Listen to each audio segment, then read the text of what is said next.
Herzlich willkommen auf meinem Kanal. Das heutige Video beinhaltet sozusagen zwei Videos. Zum einen ist es eine Videoantwort, zum anderen ein Jahresabschluss mit Kanalupdate und einem kleinen Giveaway. Es geht los mit der VA. Das Video, auf das ich hier antworte, verlinke ich euch in der Videobeschreibung. Ins Leben gerufen wurde die VA von Messerwelt, einem sehr authentischen Kanal. Ich folge ihm seit seinem ersten Video. Das war damals eine VA an Richie's Knife, also an Richard Scholz von Tools for Chance. In diesem ersten Video hat Messerwelt mit einem Glock 78 Feldmesser einen Baum gefällt. Also das war dann schon ein heftiger Einstieg in die YouTube-Messerwelt. Von meiner Seite ist das eine klare Kanalempfehlung. Schaut einfach mal bei ihm rein. Nun zu meiner Videoantwort. Messerwelt hat in seinem Video gleich mehrere Fragen gestellt. Ich breche das mal auf zwei Fragen runter. Frage 1. Benutzt ihr all eure Messer? Die Frage kann ich mit einem ehrlichen Nein beantworten. Das funktioniert bei mir nicht.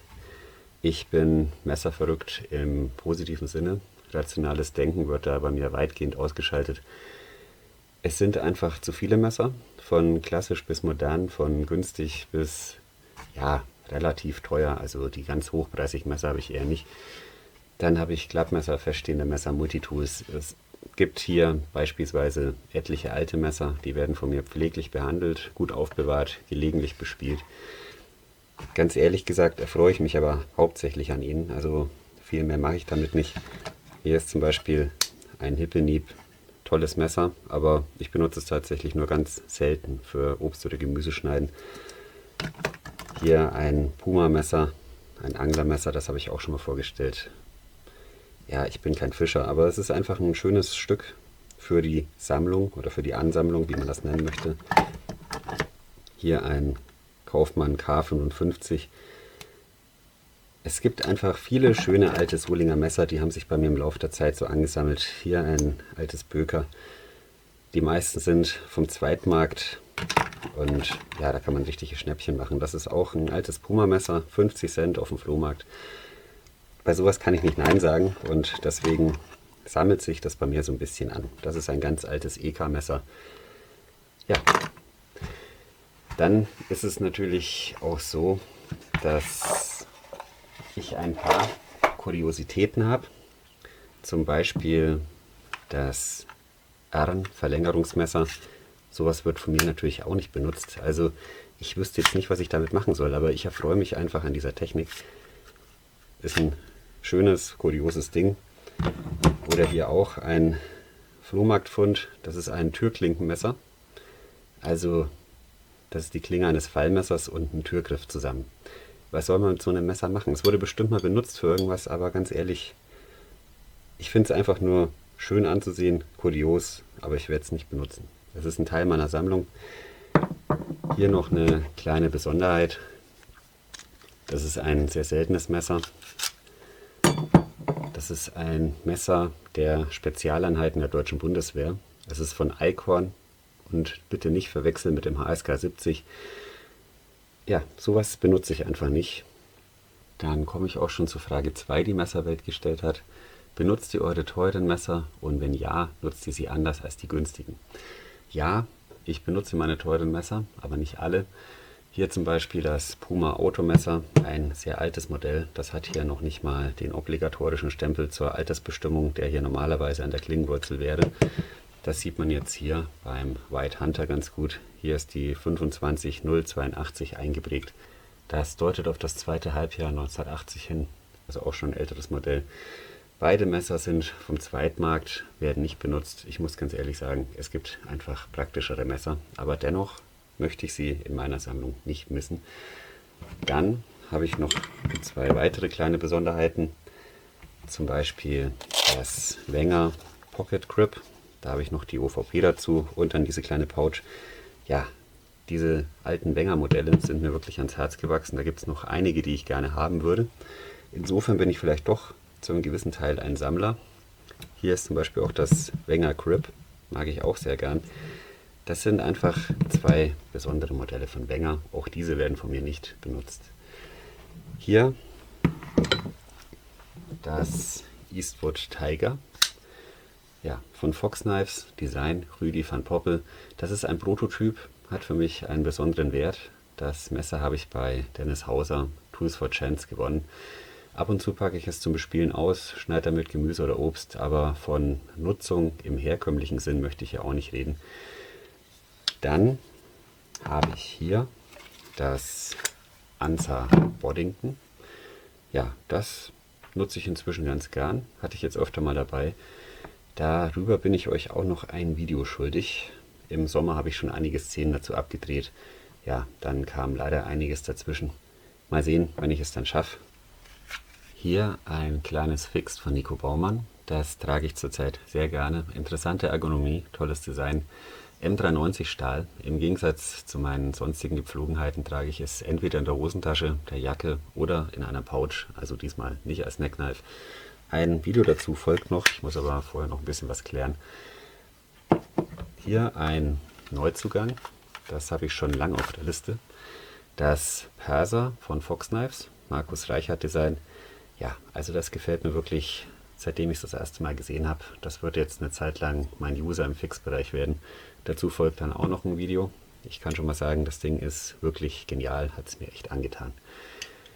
Ihr habt gesehen, mein Umgang mit teuren Messern oder relativ teuren Messern ist wirklich sehr, sehr unterschiedlich. Ja, es ist für mich vielleicht auch der Grund gewesen, warum ich mit dieser Videoantwort an Messerwelt ein bisschen gezögert habe. Das Thema ist für mich extrem komplex, ich kann es nicht anders sagen. Also die Frage ist halt wirklich ein bisschen zu schwierig für mich gewesen. Ich bin Sammler oder vielleicht eher Ansammler, ich bin Modder und Bastler und ich bin jemand, der sich gerne mit Design und Ergonomie beschäftigt und nebenbei benutze ich meine Messer. Deshalb war das vielleicht so schwer. Ja, fürs neue Jahr wäre vielleicht ein Ziel, dass ich meine Sammlung ein bisschen verkleinere, weil mir wächst das hier so ein bisschen über den Kopf mittlerweile.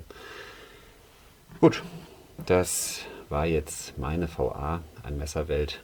Ich denke, ich habe alle Kriterien erfüllt. Jetzt folgt dann noch ein kleines Kanalupdate samt Giveaway. Jetzt zu den Themen Jahresabschluss, Kanalupdate und Giveaway. Im Hintergrund lasse ich ein paar Thumbnails aus dem Jahr 2021 durchlaufen, dann wird es vielleicht nicht so langweilig. Insgesamt war 2021 ein Jahr mit Höhen und Tiefen. Die 1000 Abos wurden geknackt. Dafür möchte ich allen Abonnenten und allen Zuschauern herzlich danken. Die Fluktuation ist weiterhin extrem, das ist aber dann wohl auch irgendwie normal.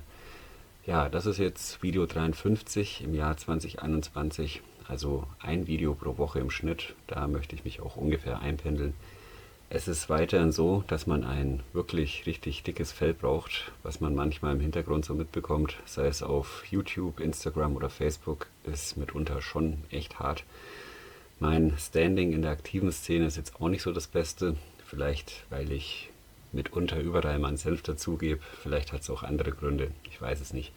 Dennoch bin ich insgesamt zufrieden, das Positive überwiegt bei weitem. Der Austausch mit den Abonnenten, den Zuschauern, den aktiven YouTubern möchte ich nicht missen. Da gibt es Rückmeldungen, die mich weiterbringen. Ich lerne immer wieder dazu, habe meine Ansichten zu vielen Dingen geändert, sehe vieles nicht mehr so verbohrt.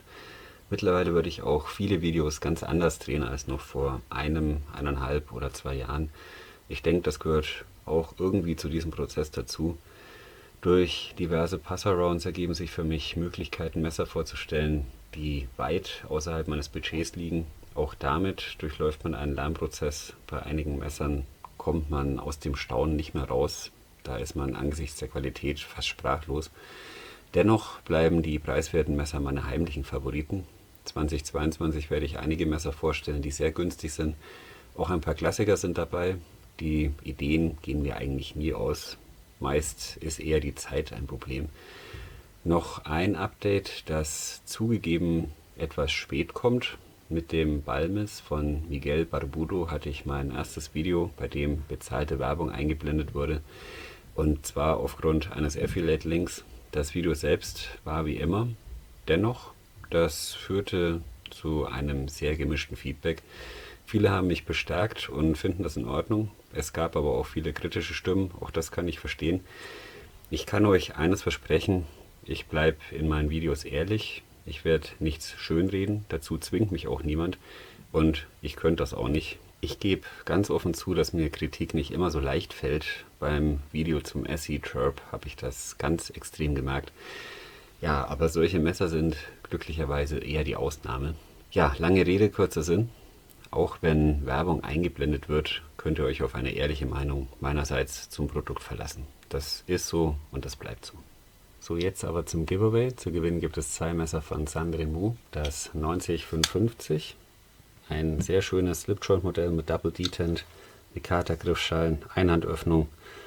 Also wirklich ein richtig schönes Messer. Dazu kommt das Sandrin 7065. Beide sind nagelneu. Hier sind noch die Originalverpackungen. Ich habe das jetzt nur fürs Video ausgepackt. Ja, beide Modelle gehen an einen Gewinner und ich packe noch eine kleine Überraschung dazu. Diesmal mache ich es euch nicht ganz so leicht. Das Gewinnspiel bezieht sich auf die letzten 2 Videos. Erstens möchte ich gerne wissen, von wann bis wann im Video zum Kaiser Walnut für kurze Zeit ein rotes Herz zu sehen ist. Also bitte die genaue Zeitangabe, zum Beispiel von Minute 1,20 bis 1,25. Also das war jetzt nur ein Beispiel. Da bin ich nicht so ganz genau. Also plus minus 1 bis 2 Sekunden ist für mich in Ordnung. Die zweite Frage bezieht sich auf das Video zum Balmis von Miguel Barbudo. Wie oft sage ich im Video den Nachnamen Barbudo? Also völlig egal, ob Miguel Barbudo oder nur Barbudo. Die Antworten auf beide Fragen möchte ich bitte per E-Mail zugesendet bekommen. Die blende ich euch hier mal ein. Also wie gesagt, bitte per E-Mail. Keine Lösungen in die Kommentare, sondern per E-Mail. Die Teilnahmebedingungen findet ihr dann auch nochmal in der Videobeschreibung. Teilnahme ist ab 18. Einsendeschluss ist der 8.1.2022 um 23:59 Uhr. Wie gesagt, diese 2 Messer plus eine Überraschung. Das war's dann für heute und auch für dieses Jahr. Ich wünsche euch den besten Rutsch, den ihr unter den gegebenen Umständen hinbekommt. Und ich wünsche euch nur das Allerbeste für euch und eure Lieben für das Jahr 2022. Ja, vor allem wünsche ich euch Gesundheit. Das ist derzeit wohl das Wichtigste. Liebe Grüße und bis zum nächsten Mal.